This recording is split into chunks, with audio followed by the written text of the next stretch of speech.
perguntou por que duas pessoas, né, que ali ainda se amam, parecem se amar, começam a agir como se fossem inimigas? Foi exatamente isso que muita gente sentiu assistindo o quê, gente? Rainha das Lágrimas, né? E talvez esse tenha sido um dos motivos da série ter prendido ali tanta gente emocionalmente, né? Porque no fundo ela não só fala sobre romance, né? Ela fala sobre dor emocional, medo de perder alguém, dificuldade de demonstrar vulnerabilidade e principalmente sobre como os nossos pensamentos eles podem distorcer completamente a forma como enxergamos ali quem amamos, né? Por conta das situações. Né? E esses pensamentos envolvem crenças, visão de mundo, como eu me observo, como eu observo o outro, como eu observo, né, ao mundo ao meu redor. Então hoje eu quero fazer uma análise psicológica de alguns comportamentos da Hein, né, e do Hyun, né, gente? Eles podiam colocar um nome em português nessa série. Eu espero que eu tenha pronunciado de forma correta. Se não, né, eu sei que vocês vão me corrigir aqui nos comentários, quem é fã de dorama. Mas enfim, eu quero trazer aí algumas distorções cognitivas que aparecem ao longo da série que acontece também nos relacionamentos reais, certo? Então fica comigo nesse vídeo. Olá, eu sou Gabriele, psicóloga, e no vídeo de hoje vamos falar sobre o dorama Rainha das Lágrimas, tá? E para quem não assistiu, sem grandes spoilers, não vou falar muito, falo algumas coisas, tá? Mas não tudo, né? Bom, enfim, a série ela mostra um casal, né, que já tá ali casado, mas emocionalmente bem distantes, né? Eles praticamente vivem como estranhos dentro da mesma casa. No início não parece que existe amor, mas existe amor ali, né? Porém também muito ressentimento, muito silêncio, muita dificuldade em expressar o que sente, né? Orgulho e dor ali não elaborada, né?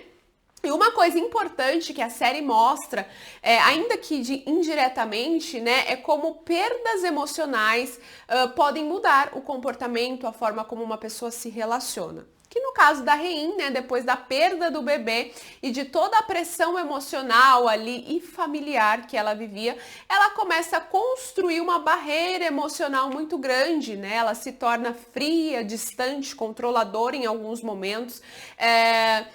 Mas psicologicamente, gente, digamos que isso faz muito sentido diante do que ela passou, do que ela vivenciou, né? Porque muitas vezes, quando alguém sofre uma perda muito intensa, né? É como se o cérebro criasse ali alguns mecanismos de proteção para que ela consiga seguir em frente, tá? E um desses mecanismos é justamente esse distanciamento emocional, não vivencia muito a dor, né? Se tornou ali um pouquinho mais dura, uma casca por fora, né? Uma mulher que demonstra certa força, que no trabalho faz as coisas acontecer, mas que ao decorrer da série a gente percebe que existe muita vulnerabilidade, muita fragilidade ali, muita dor que precisa ser elaborada, né? É como se inconscientemente a pessoa ali pensasse, se eu não me apegar tanto, se eu não demonstrar tanto amor, se eu não demonstrar tanta fraqueza, vulnerabilidade, eu não sofro de novo, né? Então é como se ela pensasse, se eu não demonstrar essa vulnerabilidade, eu não corro risco de me machucar novamente, tá? E aqui entra uma distorção cognitiva muito comum, que é a evitação emocional, né? Então a pessoa começa a acreditar que sentir é perigoso, que depender emocionalmente de alguém é arriscado, então ela cria uma espécie de armadura, tá?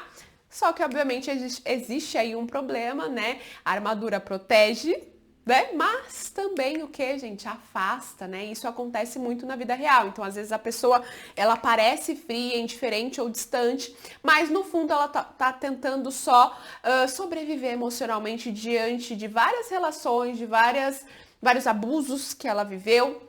né? Isso serve como uma forma dela de se proteger, tá? Um outro ponto muito forte da Rein é o pensamento dicotômico, tá? Que é aquela lógica do tudo ou nada, ou 8 ou 80, né? Ou ela precisava estar totalmente no controle, ou ela parecia ali vulnerável demais, né? Ou ela se mostrava forte ou sentia que iria desmoronar. Então ela tinha esse pensamento. E aí ela escolhia o lado da força, da rigidez, do controle, né? Porque talvez do outro lado ela pensasse, se eu demonstro vulnerabilidade, eu desmorono, tudo acaba, vai ser horrível, tá? E pessoas que crescem em ambientes muito críticos, muito exigentes, né, ou emocionalmente frios, costumam desenvolver isso, né? E na série a gente vê o ambiente familiar dela, né, tudo muito rígido, tudo muito, né, frio, tá? Enfim, e aí essas pessoas que vivenciam ambientes assim, elas aprendem que demonstrar fragilidade, né, é um sinal de fraqueza.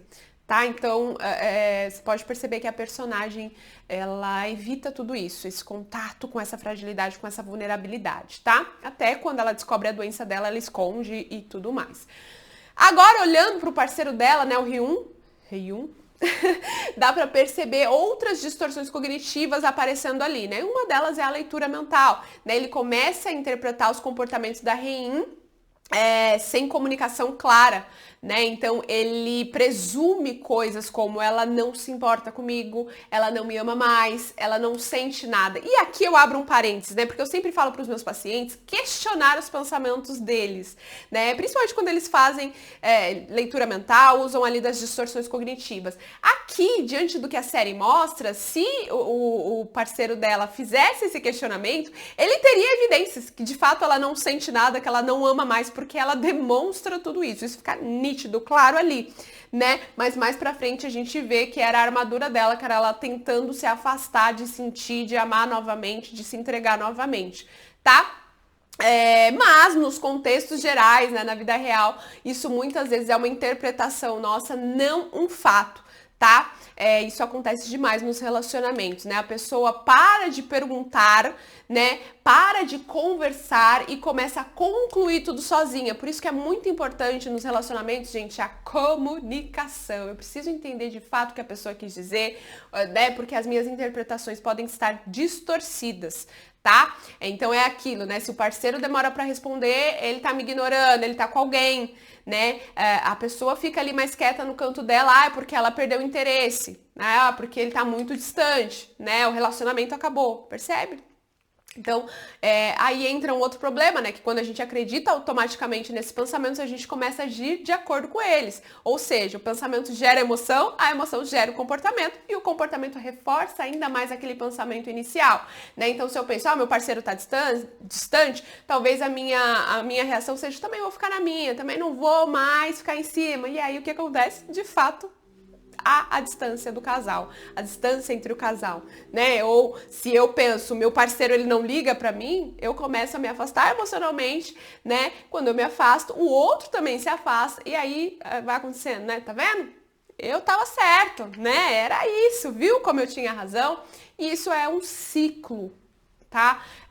Clássico aí.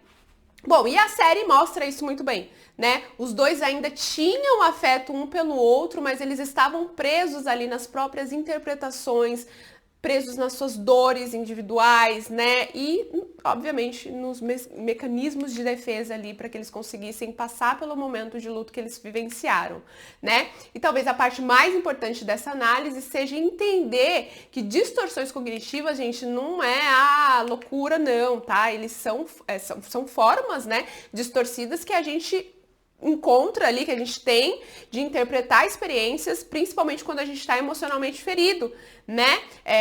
Faz parte, assim como as nossas crenças, pensamentos automáticos, né? Faz parte da nossa construção enquanto indivíduo, tá? E na terapia cognitivo-comportamental a gente trabalha justamente isso, né? Aprender a identificar esses pensamentos automáticos, questionar interpretações, desenvolver formas mais equilibradas de enxergar as situações, tá? Tudo isso faz parte, porque nem todo afastamento significa rejeição, nem todo silêncio significa desamor, nem toda vulnerabilidade é fraqueza, né? E eu acho que Rainha das Lágrimas toca tanto as pessoas justamente porque muita gente se identifica com isso ali, né? Com o que aconteceu sem se perceber. com medo de perder, com a dificuldade de desmoronar, eu fui olhar ali para ver se estava gravando, de demonstrar sentimento, né, com orgulho, com a sensação de amar alguém, mas não conseguir se conectar emocionalmente. E talvez a pergunta mais importante aqui seja, né, quantas vezes você também interpretou pensamentos como se fossem fatos? Quantas vezes você concluiu algo sem perguntar? Quantas vezes você se afastou de alguém para se proteger? Ou deixou de demonstrar o que você sentia por medo de sofrer? Né? Porque quando a gente não percebe nossas distorções cognitivas, elas começam a controlar os nossos relacionamentos sem que a gente note, tá? Se você gosta desse tipo de análise psicológica de séries, filmes, personagens, comenta aqui embaixo qual dorama, qual série, qual filme você quer que eu analise para o próximo vídeo, tá? E se você quer aprender mais sobre pensamentos automáticos, ansiedade, relacionamento, saúde emocional, se inscreve aqui no canal, porque toda semana tem vídeo novo aqui para vocês, tá? Não esquece de se inscrever, não esquece de dar like, porque aí o YouTube entende que esse vídeo é relevante e encaminha para mais pessoas, certo, gente? Então é isso, até o próximo vídeo. Tchau, tchau!